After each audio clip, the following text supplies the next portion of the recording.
আমাকে বলছে রাজাকার। শুধুমাত্র হিন্দুস্তানের রাজাকারেরাই আমাকে রাজাকার বলতে পারে। আমি রাজাকার নই। সুতরাং আমাকে যারা রাজাকার বলবে তারা পিতৃ পরিচয়হীন অবৈধ সন্তান। আমাকে রাজাকার বলে জনগণ থেকে বিচ্ছিন্ন করবা, জনগণ থেকে আমারে বিচ্ছিন্ন করা যাবে না। আজ আমাকে কথা বলতেই হবে ইনশাআল্লাহ, কারণ আগামীতে আবার আপনাদের সাথে দেখা হবে কিনা আমি জানি না। কথা বলতেই হবে। বিড়ালের মতো 500 বছর বেঁচে থাকার কোনো লাভ নাই। সিংহের মতো 1 ঘন্টা বাঁচতে চাই। আমি দেখতে পাচ্ছি বাংলাদেশের ভাগ্য আকাশে উত্তর গগনে কালো মেঘ জমা হয়েছে। ঝড়ের পূর্বাভাস লক্ষ্য করছি। যদি মোকাবেলা করতে না পারেন সক্ষম ভাবে, এমন অন্ধকার গাঢ় কালো অমাবস্যার রাত আসতে পারে যার সুবে সাদে খাওয়া অসম্ভব।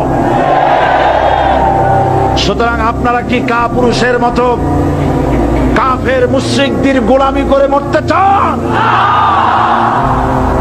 বিড়ালের মতো 500 বছর বেঁচে থাকার কোনো লাভ নাই। সিংহের মতো 1 ঘন্টা বাঁচতে চাই। তারপর বলছে কি, এরপরে বলছে আমাকে বলছে রাজাকার। শুনে রাখো চট্টগ্রামের লক্ষ লক্ষ জনতা, পার্লামেন্টে যখন আমাকে এই কথা বলা হয়েছিল, আমার পার্লামেন্টের কলিগ জাফরুল্লাহ চৌধুরী সাহেব বসে আছেন এখানে, জাফরুল ইসলাম চৌধুরী বসে আছেন পাশে, প্রধানমন্ত্রী সুদ্ধা, অন্তত 3 শতাধিক পার্লামেন্টের সম্মানিত সদস্যরা সেদিন বসা। 1997 সনের বাজেট বক্তৃতা যখন আমি করতেছিলাম, ডক্টর কুদরতে খোদা, নাম রাখছে কুদরতে খোদা, আসলে গজবে খোদা। এই লোকটি নাস্তিক, ইসলামের চূড়ান্ত দুশমন। তার প্রণীত শিক্ষা ব্যবস্থার যখন সমালোচনা করছিলাম, ট্রেজারি বেঞ্চ থেকে আমাকে বলা হলো রাজাকার। আমি আমার সমস্ত শক্তি একত্রিত করে বলেছিলাম শুধুমাত্র হিন্দুস্তানের রাজাকারেরাই আমাকে রাজাকার বলতে পারে। আমি বলেছিলাম 1973 সন পর্যন্ত আমি বাংলাদেশের কোন রাজনৈতিক দলের নেতা এবং কর্মী ছিলাম না। আমি রাজাকার নই। আমাকে রাজাকার বলে যদি তাকেও প্রমাণ করতে না পারে 10 কোটি টাকার মানহানি মামলা দায়ের করব। আমার এই বক্তব্য সারা দুনিয়া শুনেছে। পার্লামেন্টে আমার এই বক্তব্য রেকর্ড হয়ে আছে। সেদিন 3 শতাধিক পার্লামেন্ট মেম্বারের কেউ আমার চ্যালেঞ্জ গ্রহণ করেন নাই। যে কোনো ব্যক্তি পার্লামেন্টে গিয়ে আমার বক্তৃতা দেখে আসতে পারেন।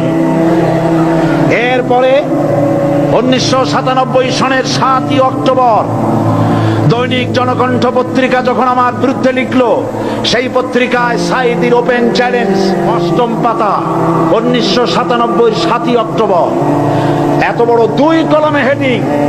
সেখানে আমি বলেছি বাংলাদেশের সকল সাংবাদিক, গোয়েন্দা বিভাগ, বাংলাদেশের সকল বুদ্ধিজীবীকে আমি আমার পিরোজপুরে আমন্ত্রণ করছি। আমার উপস্থিতিতে যদি কেউ প্রমাণ করতে পারে বাংলাদেশের স্বাধীনতা যুদ্ধের বিরুদ্ধে আমার কোনো ভূমিকা ছিল, সজ্ঞানে স্বেচ্ছায় জাতীয় সংসদের সদস্য পদ থেকে পদত্যাগ করব। 3 বছর পার হয়ে গেছে, আজ পর্যন্ত কেউ এই চ্যালেঞ্জের মোকাবেলা করে নাই। সুতরাং আমাকে যারা রাজাকার বলবে তারা পিতৃ পরিচয়হীন অবৈধ সন্তান।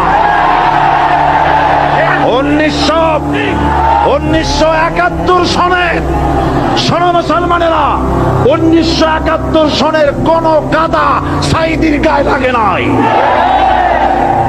আমাকে রাজাকার বলে জনগণ থেকে বিচ্ছিন্ন করবা, জনগণ থেকে আমারে বিচ্ছিন্ন করা যাবে না।